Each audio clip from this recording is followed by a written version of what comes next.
In today's video, we're going to be talking about the top 5 first things that you need when you get a 3D printer.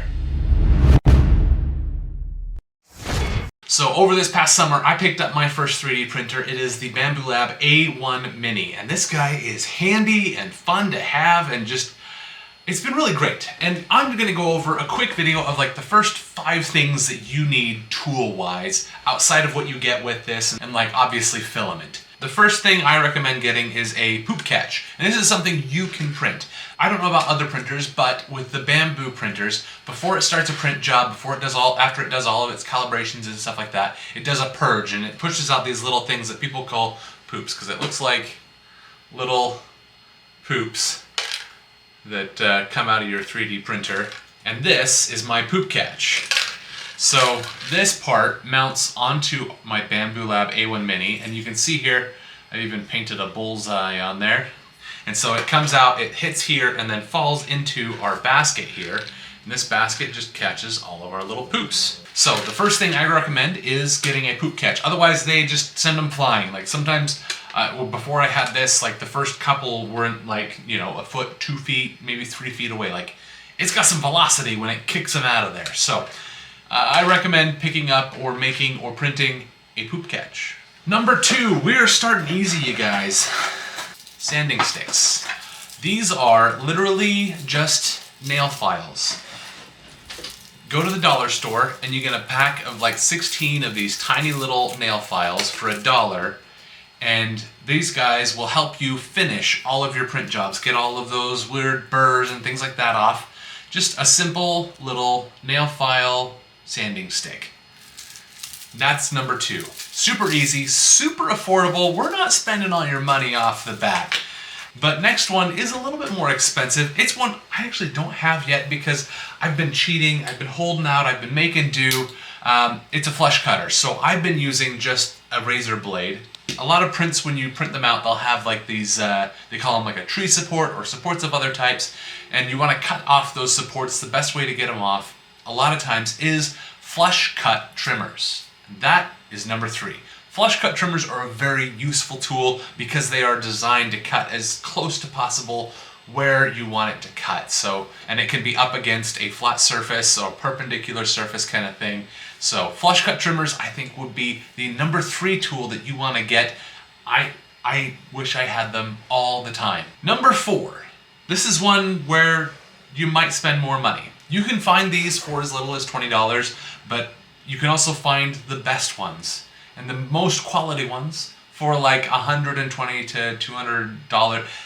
Don't get them when they're $200. Find them when they're on sale for like $100. It is the Mitutoyo digital calipers. You don't have to get the Mitutoyo ones. Most metal digital calipers, don't get anything other than metal. Don't get the plastic, don't get the composite ones.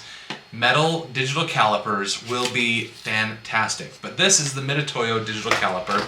And all it is if you are making something, you want to resize something, you can download free designs. Especially with Bambu, they have what's called Maker World, but there's also like Thingiverse and Printables where you can go on and find free 3D printable files and then just send them to your printer and hit print. If you want the things you print to fit whatever your need is best, I would recommend getting some calipers so that you can measure and say, hey, you know what? I need a riser that's going to be this big. Well, how big is this? So you can take these calipers and do a digital caliper measurement of whatever that thing is that you are measuring, and get an accurate reading of like, hey, I need this measurement here. Okay, now I know I can scale this design. The reason you need digital calipers is a lot of printable files are free and easy and pre-designed to like the right size, but a lot of times there's things that are just a little bit off. It doesn't quite fit, it's a little too big, too little. You can come in with your digital calipers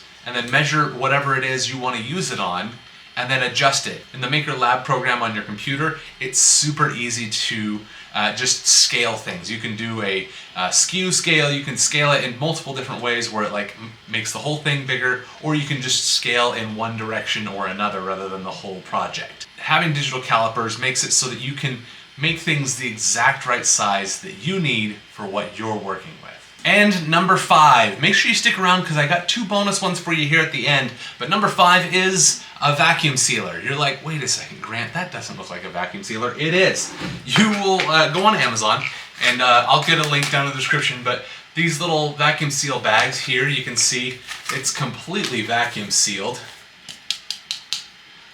You just use this little valve hole here and this little pump, and this will vacuum seal all of your filament to keep it dry. You just throw, this is a desk kit packet that I found, I don't remember where I got it, but it's huge. Throw this desk kit packet in the bag, throw your filament in there, and then vacuum seal it to keep your filament dry. That's the biggest thing, is wet filament will cause issues. You'll get blowouts, you'll get lines, you'll get clogs. Moisture in your filament is like the worst thing to have, so make sure you get yourself a vacuum sealing kit. All right, on to our honorable mentions. I had mentioned that on my poop catch I painted the bullseye. I think it would be really good to have some like model paint, or even some like acrylic paint pens, things like that you can go through and touch up. If you have a single filament printer like I do here, you can go in and paint things afterwards to make them look just a little bit better without having to have like the AMS module that's like more than what this 3D printer cost me. So go ahead, get some paint, and just touch some stuff up afterwards. Number 2 tool that you'll want is something you can just print with your 3D printer, and it is bed scrapers. So this Bambu printer comes with these blades here, and then you just print a handle, but I also use this bed scraper here. This is a small one, and then if I got some stuff that's real stubborn, I got Bertha, the big old bed scraper.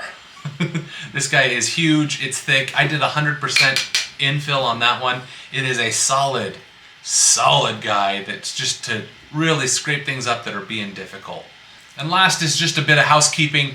Get yourself some 90% or higher percent alcohol for cleaning the bed. I put it on just a little paper towel, wipe off the bed in between print jobs, and it's good to go. I haven't had really any adhesion issues aside from when I had really crappy filament or filament that wasn't rated for this printer. So make sure you get yourself some good cleaner, just isopropyl alcohol, and you're good to go.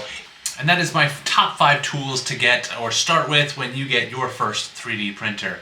If you have any questions, comments, concerns, leave those down in the comment section below. I'll be sure to get back to those as soon as I can. If you enjoyed this video, please consider subscribing. If you want to get any of the things I recommended, I'll try and have Amazon links down in the description below. I am an Amazon affiliate, so using those links do help to support this channel with no additional cost to you. And lastly, don't forget to subscribe. See you guys in the next video.